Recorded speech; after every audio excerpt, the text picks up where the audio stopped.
मित्रहरू, आज म नेपालको राजनीतिसँग ठ्याक्कै मेल खाने एउटा कहानी भन्न गइरहेको छु। यो कहानी जस्तो लागे पनि यथार्थ हो। एक समय एउटा मालिकले नोकर राखेछ जसको काम भनेको 1 लिटर दुध तताएर मालिकलाई खुवाउने। केही समयसम्म त उसले राम्ररी नै काम गर्यो र केही समय पछाडि 1 पावा दुध आफै खाएर बाँकी दुधमा पानी मिसाएर खुवाउन थाल्यो। त्यो कुरा उसको आफन्तले थाहा पाइसके पछाडि आफन्तहरूले भने र त्यस पछाडि उसले उसको निगरानीको लागि दोस्रो नोकर राख्यो। दोस्रो नोकर आएको केही समयसम्म चाहिँ उनीहरूले राम्रै दुध खुवाए र जुन दिन मिले त्यो दिन फेरि के गरे भन्दाखेरि दुध चाहिँ 1-1 पावा खाए र बाँकी रहेको दुधमा पानी मिसाएर खुवाउन थाले। त्यो कुरा फेरि उसका आफन्तले थाहा पाइसके पछाडि उसलाई फेरि तेस्रो नोकर राखियो। तेस्रो नोकर राखिसके पछाडि केही समय उनीहरूले राम्रै दुध खुवाए। जब 3जना नोकर मिले तब फेरि 1-1 पावा दुध उनीहरू खान थाले र 1 पावामा बाँकी पानी मिसाएर खुवाउन थाले। र त्यो कुरा फेरि आफन्तले थाहा पाएर फेरि भनेपछि के निर्णय गर्यो भन्दा चौथो नोकर राख्ने कुरा निर्णय गर्यो। जब चौथो नोकर राखियो त्यस पछाडि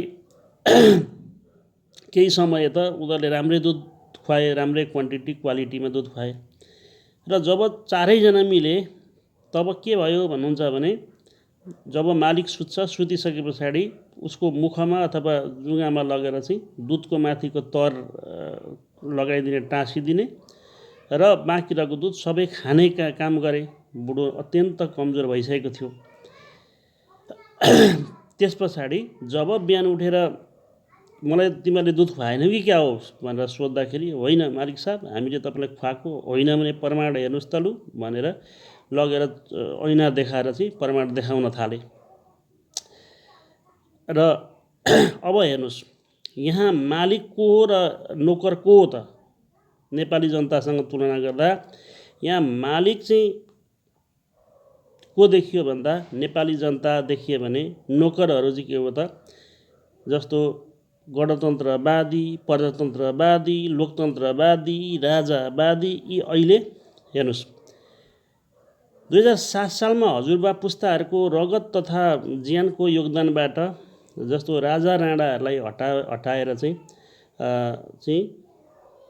त्यतिखेर भनेको प्रजातन्त्र ल्याइयो।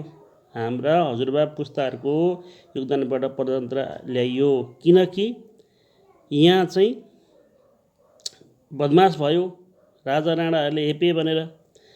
त्यतिले पनि काफी भएन।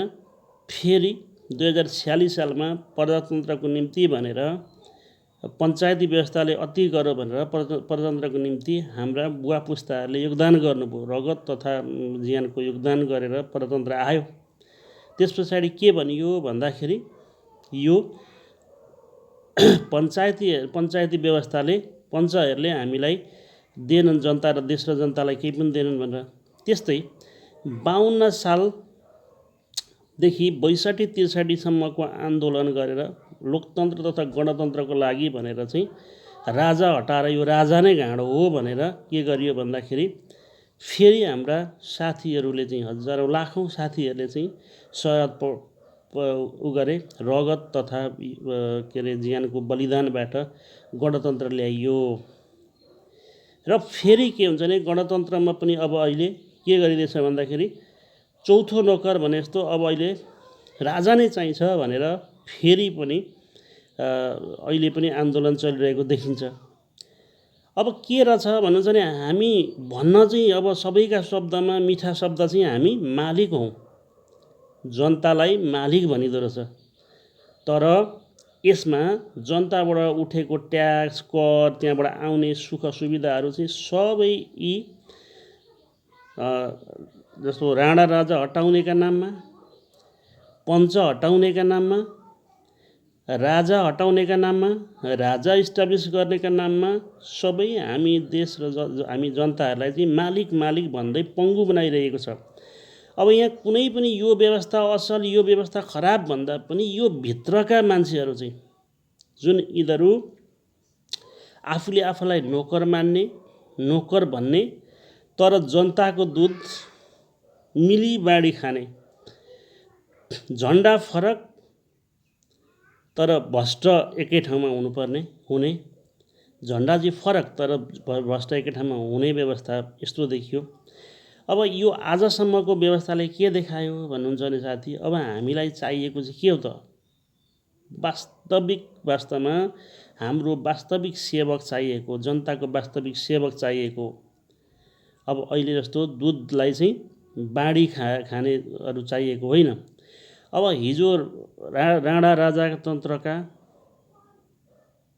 त्यस पछाडि पञ्चायतका, अहिले प्रजातन्त्रका र गणतन्त्रका जो फटाहरू छन्, जो चाहिँ जस्तो नीतिगत भ्रष्टाचार गरेर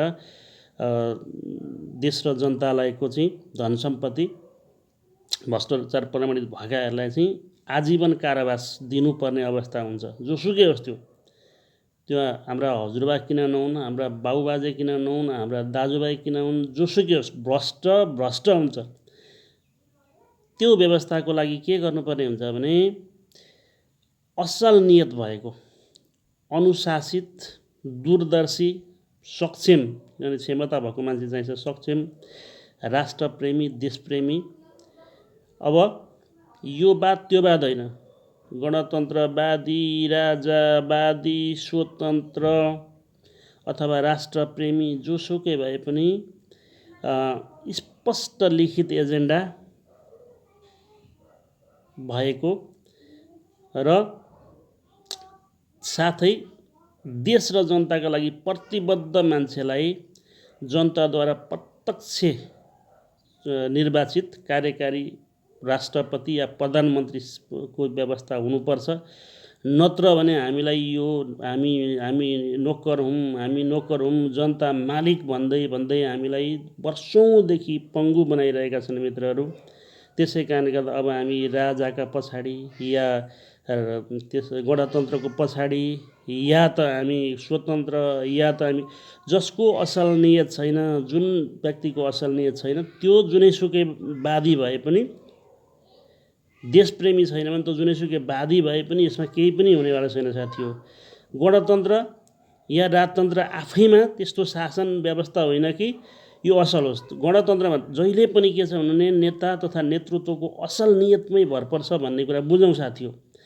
हामीलाई जहिले पनि जस्तो विभिन्न नाममा लडाइरहे, कोहीले राणा राजाको विरुद्ध लडाइरहे, कोहीले पञ्चको विरुद्ध लडाइरहे, कोहीले चाहिँ अब जस्तो राजाको विरुद्ध लडाए, अब गणतन्त्रका लागि भनेर लडाए, फेरि अब गणतन्त्र भारी भयो भन्दै फेरि लडाउँदैछन्।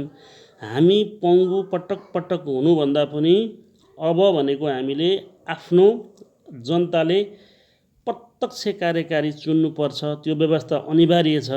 सुशासन, स्थिर सरकार, सुशासन र विकासको लागि जनताद्वारा प्रत्यक्ष निर्वाचित कार्यकारी आवश्यकता छ भन्ने चाहिँ मेरो निष्कर्ष हो साथी हो।